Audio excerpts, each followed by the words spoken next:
Yeah, thanks, Aaron. So I think it's interesting some of the last points Patrick brought. Like, I'm gonna talk that in a way, like Filecoin itself has similar problems. Yeah, so would be good to talk together and solve it for both. Right, and it's the right, so the idea of how do we make these things, these economics, more regenerative rather than here we have a big pile that we're gonna use to fund things that's gonna work for a while, but that's not gonna work forever, right? And we wanna turn that into a more regenerative economy. Right? Okay, no, it's not. I can do this.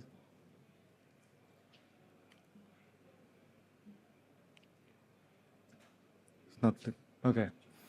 Right. So I'm gonna divide my talk in two parts. First, I'm gonna fear monger about value accruals.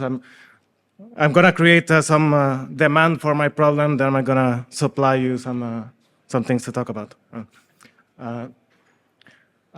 Right. So this is kind of okay. So how does Filecoin sell you its pen? That's a question. So how Filecoin has a pen to sell you, and it wants to sell it to you, right? So before we go to that, let's talk a bit about its CC after all. So what does Ethereum sell, right? So Ethereum is selling the paper, right? And the point is, like, it has very fancy paper, like the best. So everyone wants to write on their paper because they use their funds to make, like, to build like a really secure, nice paper that everyone can write on. And then, because everyone wants to write on their paper, they charge for paper use, right? So they do this through EIP 1559, which is a way of charging for. So they introduce this base fee, which is when there's demand for gas usage in Ethereum, everyone wants to write and execute on their chain. Demand rises, the fees rise. And when there's a lot of demand to write on this paper, you get all these nice narratives like ultrasound money, that okay, so this is Ethereum is deflationary and all that. That's because, that's regenerative economics at work. When there's demand for people to use and pay for the service they're selling, they get sustainable economics, right? And that's what ultrasound money is, right? And that's because they identify the product they're selling, they charge for that directly, and when there's demand, it works. Right?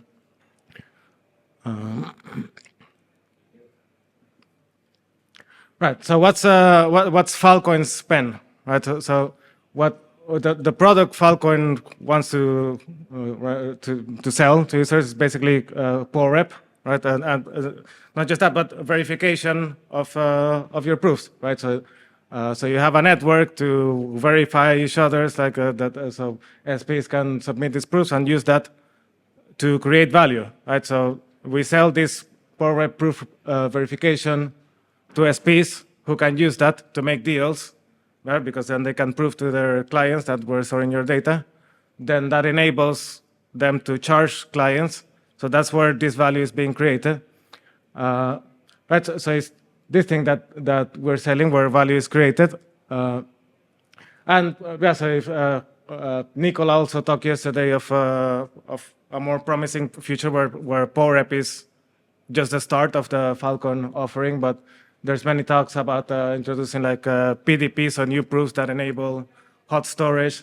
Things like Spark also add value, so these are part of what Filecoin web services can be, like a set of services like this that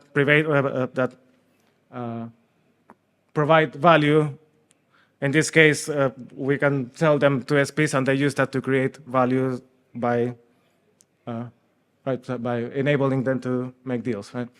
But instead of charging for this directly, like the only thing so we create this value by selling these proofs, this proof verification, but we collect value in the same way that Ethereum collects value while we're not Ethereum, right? So we're not selling we don't have the fancy paper, we have some paper, right? So we are a blockchain, we have some block space. Some people may want to write on it, but not a lot of people do, like in Ethereum, right? And there's reasons for that. But we would only collect on that value if a lot of people want to write on a paper. It's not what we're selling. Right. So how does Filecoin sell its pen? So basically, we pay you to use our pen, and then we sell you really cheap paper that no one wants to use. Right. So that's yeah. So basically, like this thing that is the product of Filecoin, which is this proof verification. We're actually like paying people to use it through block rewards, right? And then hoping to collect through gas usage, right? Which is kind of, so the point is this is slow and disconnected from sort of the product. Right? Yeah. So this is the thesis of the value accrual thesis that I want to put. This is what we're talking about today. That so we have this product, and in the future, this set of products that are the POREP and PDP and all of Filecoin web services and all of this thing. And what we want, and there's people working on this, so we want massive adoption for this. So everyone wants to store their data on Filecoin, everyone wants to do deals on Filecoin, everyone wants to use all of these nice proofs. Value accrual thesis is that when this happens, when there's massive adoption for our products, this should lead to ultrasound field, right? As happens in Ethereum, right? So Ethereum is selling this product of block space when a lot of people want to use it. That leads to sustainable economics, right? This, so that leads to some deflationary pressure. The reason it made some sense initially is that these proofs do use gas, right? So if there's high demand to use these proofs, that translates into high demand for gas usage, and we charge for the gas, so it's in a way connected to this demand.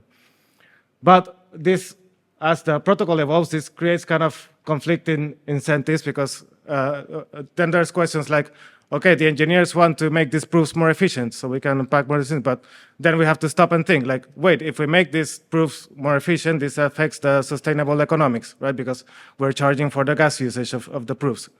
And we don't want to have dilemma. That's kind of a silly dilemma to want. Like, of course, we should want efficient. Like, we don't want to waste gas just to waste gas.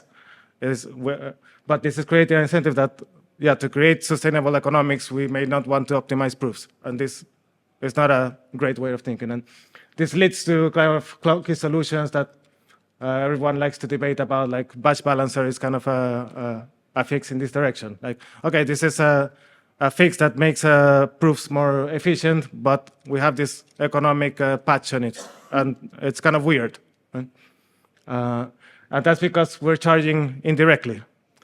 This is a slide that Juan supplied me yesterday.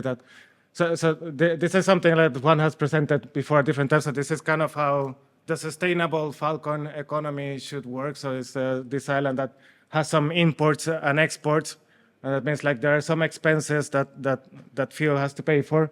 But if this is a sustainable island, there's also exports and things that Filecoin is selling that is bringing in revenue. And right, is turning this into this ultrasound money thing, right? So basically, these are the ways this is, so a sustainable economy is supposed to work, right? But many of these things aren't really happening and aren't going to happen unless we make them happen, right? Right. So here I'm pointing out. Okay. Yeah. So these are kind of the things that are happening, right? So SPs kind of have to buy some field to lock as collateral. So there's this amount, but that's also limited because like so that's not connected to demand because that's sort of fixed. Like 30% of the supply will be locked. Like that's what the initial pledge says, right? The initial pledge formula. So if there's more demand for usage of these proofs, this won't really lead to much of a change in the amount of field that has to be bought for this collateral.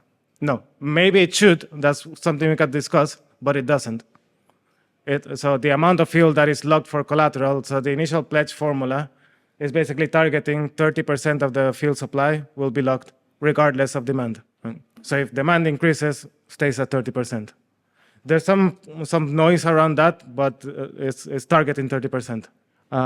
And we're doing this, we're trying to be Ethereum, and FVM is selling block space. Right, so which fine. This is fine. Like we do have block space, we have paper, we can sell it.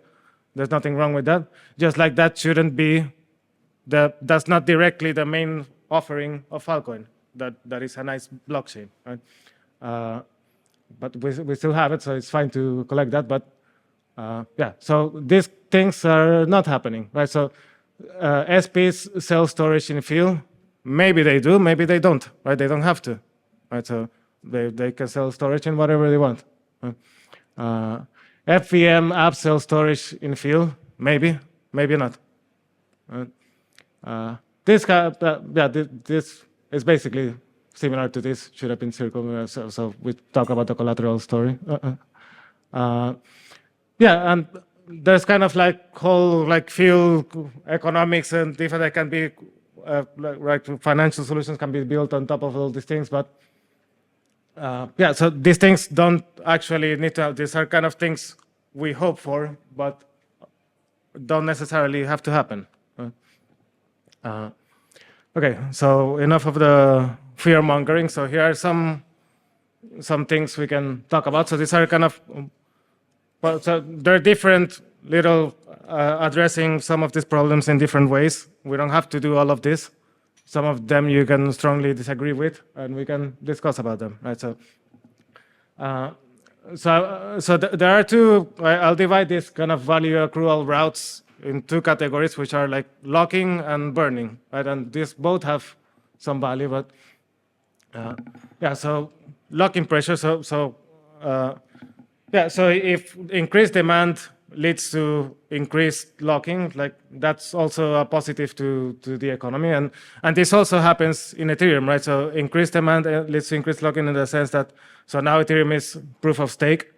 And more people want to stake to earn ETH, and that will lead to a higher percentage of the supply being locked, right? And that's a deflationary pressure as well. Different than burning, but it also effective. Right? While if that's sort of if there's more demand to grow the network power, this will stay at 30. Right? So yeah, this is the question we have discussed before. Should we allow this to move up or perhaps even down based on demand? And yeah, we can talk about this after, but yeah, there's discussions in this.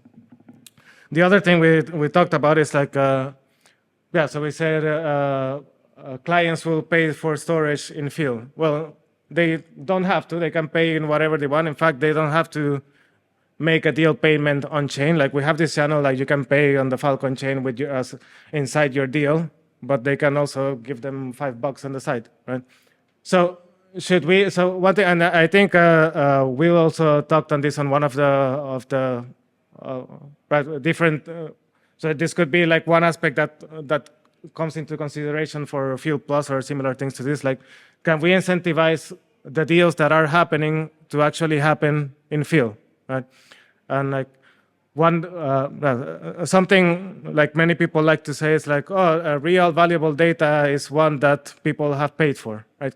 So can we materialize that, right? So this can be of a way like, okay, so you made a deal and it has some amount of field in it that will vest to the SP in this right in this trajectory, and based on this, like the amount of field and locking, like we can give some sort of multiplier or allow more data cap to that or something like that. So that can be sort of a parameter in something Field Plus like.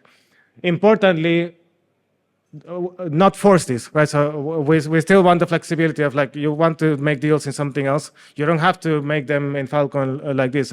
I think this is a point that some people have opposed to this idea, but yeah, we don't want to force everyone, you should make deals with this vessel we have here. But if you do, we'd like that. How does the second point lead to locking pressure? Is it because it? Right. So I think importantly the vesting part. So if you, so a deal payment can be like the client puts the field here in the deal that gives it to the SP right away. That's not very valuable, but you can write into the contract, I put this field here that will vest linearly to the SP. So it depends on the schedule that you make for that payment as well, right? And that adds some value. If the payment is, if I lock this payment here and it comes out all of it in the end, that's even more value, like more locking value. Yeah. And I think also apart from the vesting, I think it's better for the Filecoin economy if deals are paid in native, like Phil, rather than like USDC or something else. Because right. So we want to encourage like the business that happens in Filecoin to be in field, right? This is the currency of this island economy. But the thing is, it doesn't have to be like. But I mean, we can wish for it to be, but it's not like we're doing something for it to be. Right, and then there's burning pressure. So charging for gas usage is still okay. Maybe, we have also discussed notions of like, should we divide gas usage with gas lanes for different, so like we have some native proof of storage and things that require some gas usage, but we are gonna charge for, so we can charge for this in different, more direct ways, but then like the general, like this is the part that is just trying to be like Ethereum block space. This can be a separate category of gas. So this is what the kind of gas lanes is about. So the other idea that has been discussed before also is like, we can, so we're selling these proofs, POREP, PDP, and all these things. There can be fees connected to those proofs directly, regardless of their gas usage. So then we are able to like, let's optimize PDP, make it very efficient, but we can still charge appropriately for it based on demand to use this thing as well. Right? So if a lot of people want to use it because it's very valuable, then kind of fees can adjust to that. And this is especially true in the context of new services we're thinking about. So things like PDP will even be more disconnected to the fees through gas usage hypothesis, because so something like hot storage proofs is something that necessarily is more gas efficient. So this is a much lighter proof, but the principle is that it's providing more value to people, right? So this is something that enables you to do something more valuable, sell hot storage, but it's very gas light. So the model here completely breaks down. Right? So for things like this, so maybe for POREP, we're fine for a while, but if we want to expand into FWS, this completely breaks down, and this is not the way to go about. Right, so native services like this, like part of FWS, can collect demand-based fees for these services. Right? But then also like something Nicola was talking about is like FWS can be a modular thing that other people can add services and use part of this FWS infrastructure. And they're gonna want to collect some fees for themselves, right? But there's also a part of that, like what, so something to think about is like, what does FWS as a marketplace, how will it manage, like, what is the value that it's providing to these new services for being in this marketplace, right? And that's separate from these direct proof fees, but something that we need to discuss, right? So this is my version of how we should sell Filecoin's pen. Like, so we have a pen that when more people write with this pen, it becomes more valuable, right? And then we sell more different pens. And we charge for those pens because they're becoming more valuable because people want to write with them and they become better. And then also, like, some people that want to sell pencils can do it through our store, right? Because there's this nice place where people come to buy writing equipment. And and we also allow pencil sellers to use our store. That's all.